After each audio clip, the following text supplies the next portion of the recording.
right, y'all. This is one of those moments people really wait for. OMI In A Hellcat is officially home, and his first day out came with a candid, no-filter interview on the Talk Heavy podcast. Welcome back to Street Scope Media, where we break down the moments that actually matter. This wasn't about flexing. This wasn't about drama. This was about reflection. In the interview, OMI opens up about the reality of sitting down, the mental battles, the lessons learned, and the time it gave him to really look at his life and his decisions. He admits that losing freedom changes your perspective. When the noise stops, all you're left with is your thoughts. OMI talks about how business moves he once rushed through now look different. He says jail forced him to slow down and think long-term instead of chasing quick wins. How you feel, bro? Like, honestly, I'm being honest, bro. I understand. I feel at peace.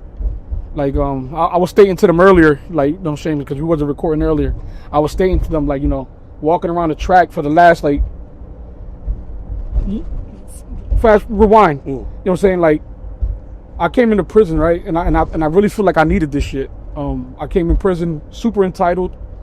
I was empathetic to people, but I didn't have compassion.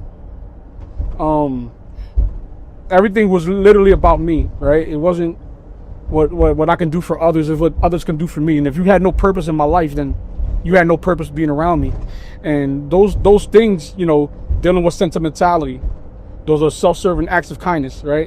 When you do things for people, not because you want to do it from the bottom of your heart. And a lot of times I did do that, but there's a lot of times where I did it just to make myself feel good because the core foundation of my life was fucked up, right? I didn't love myself. I felt the need that I always had to be around certain people. I felt the need that I had to lay in somebody's bed every night in order to feel loved. And, you know, and this stems from adolescence age. So, you know, spending months on end in isolation and deprived from the world, not even no form of communication besides, you know, Dev and Mike Luzzy at that time, you know, a few others, you know, writing me letters. Like, I don't know how I didn't think that I was this strong, honestly. And putting my mind together, I knew that God had a purpose for me, right? Like to whom as much is given, as much expected, right? And I took advantage of all the things. You know, I sat on my ass and I wasn't proactive in certain situations. I isolated from the world at times. You know what I'm saying? And I did a lot just from sitting on the couch. When I should have been out there, you know, voicing my opinions in certain situations. I should have been out there proactive in my city. And, you know, throughout this whole journey, I felt like people owed me shit. I felt super entitled. And I ain't gonna lie, man, I had a lot of animosity and a lot of things I had to work on. And right before I came home, I told myself, like, I'm gonna kill everybody. And this is a real conversation, you know what I'm saying, that I'm having with myself. Just negative self-talk building up. I'm gonna kill everybody, you know what I'm saying? Like, then I had to really dive deep in who I was as a person. You know what I'm saying? My core beliefs.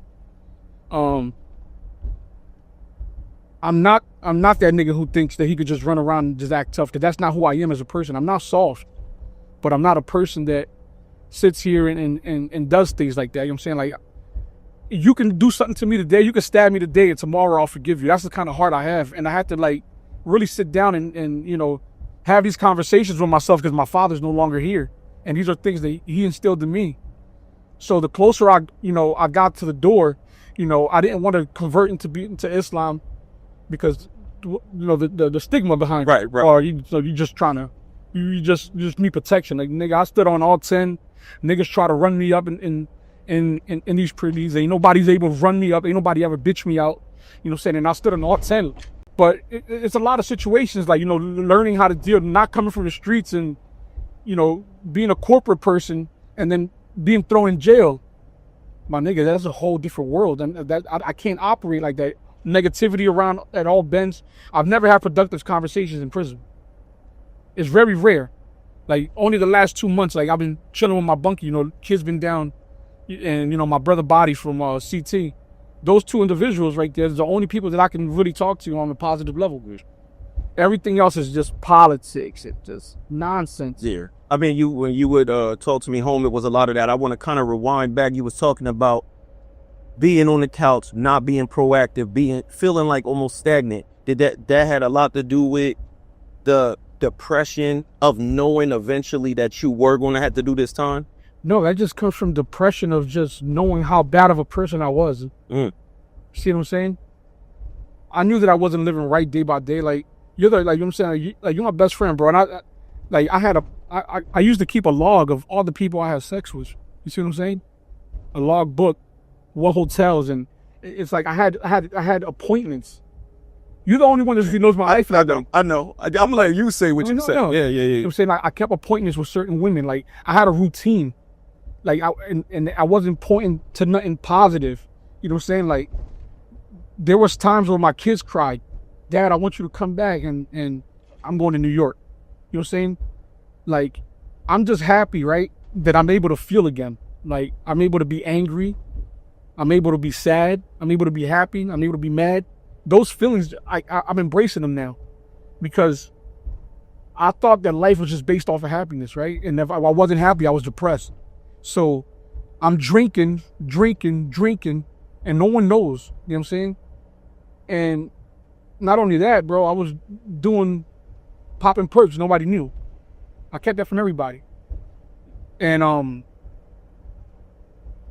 dopamine, like, my dopamine release was just, I was bipolar. I was waking up just angry.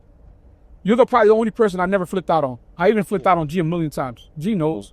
And that's just not who I am. Rock felt the wrath a few times. Yeah. No, for real. And it's like, that's not who I am. So being clear-headed and knowing that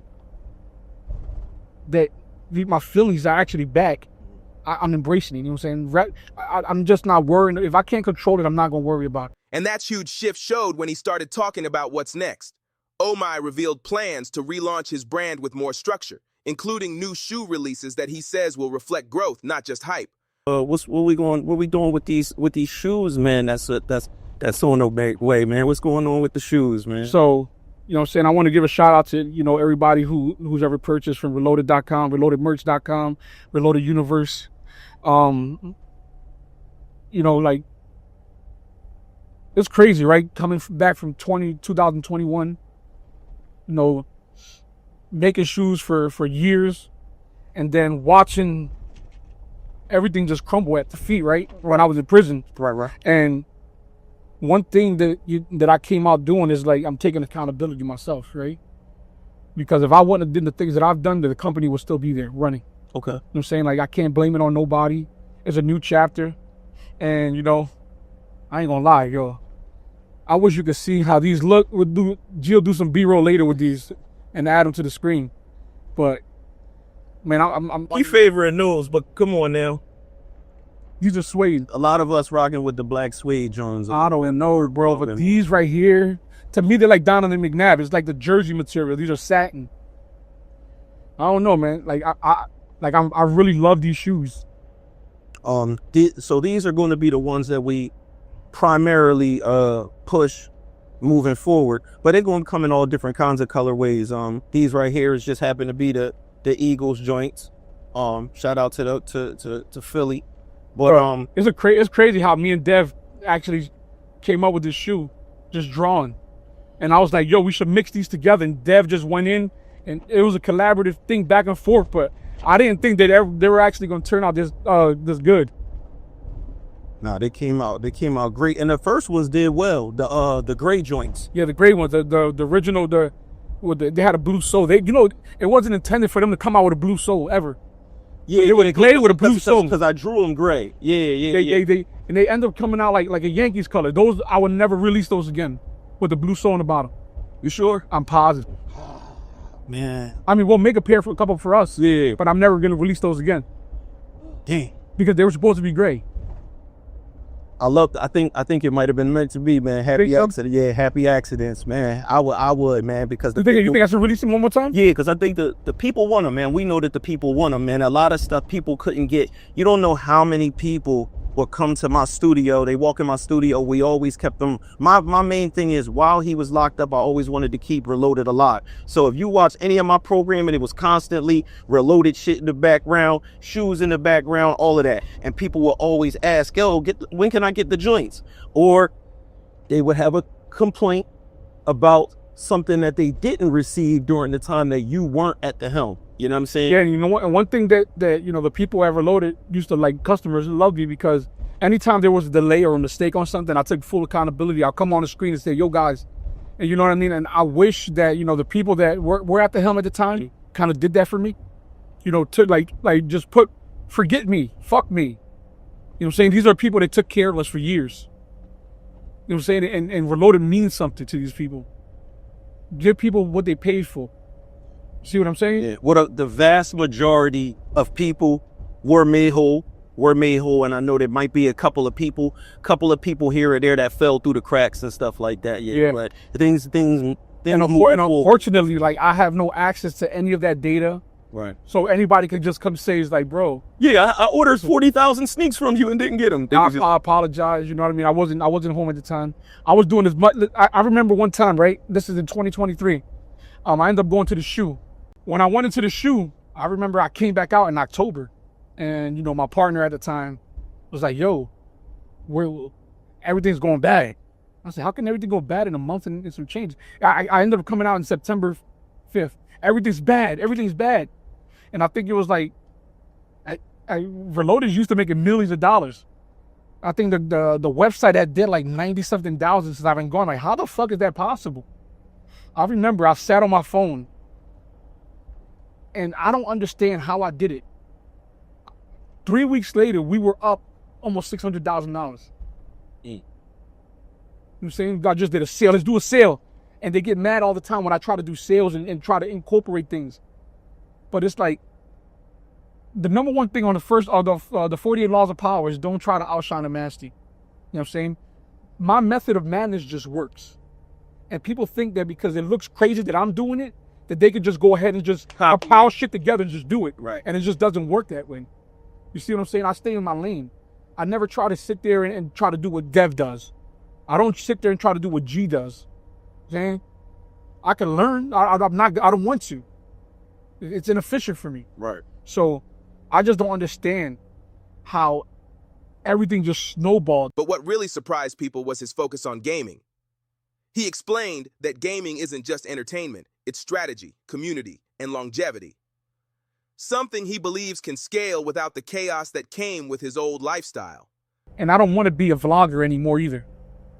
You see, maybe if I have another baby, I plan on getting married, then I'll come out and do a family channel. But I think I'm gonna pursue my passion, though, is gaming, and I've always been a pro gamer.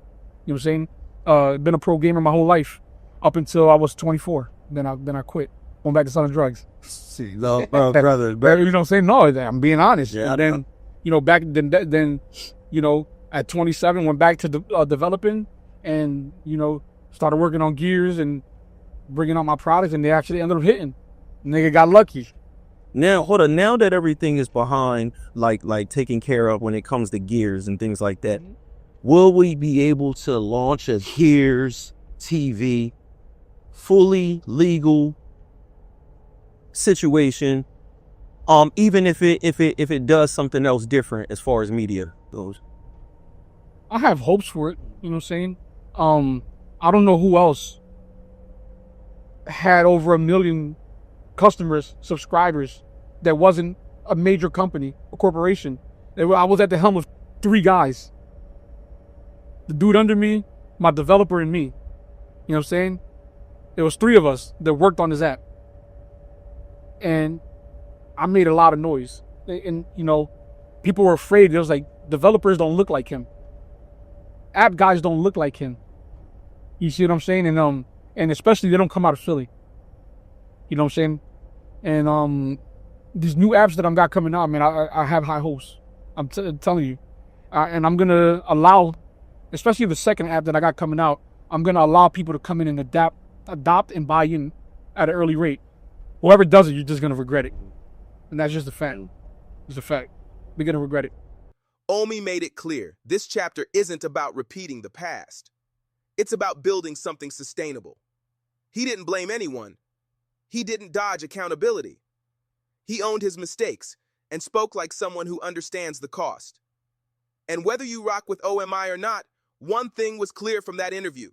He's thinking differently now. The real question is, can he turn reflection into results? Because first day out interviews hit different, but what matters most is what comes after. Drop your thoughts in the comments, respectfully. Do you think OMI's next chapter will be his strongest? This is StreetScope Media. Real news, real talk. I'll catch y'all on the next story.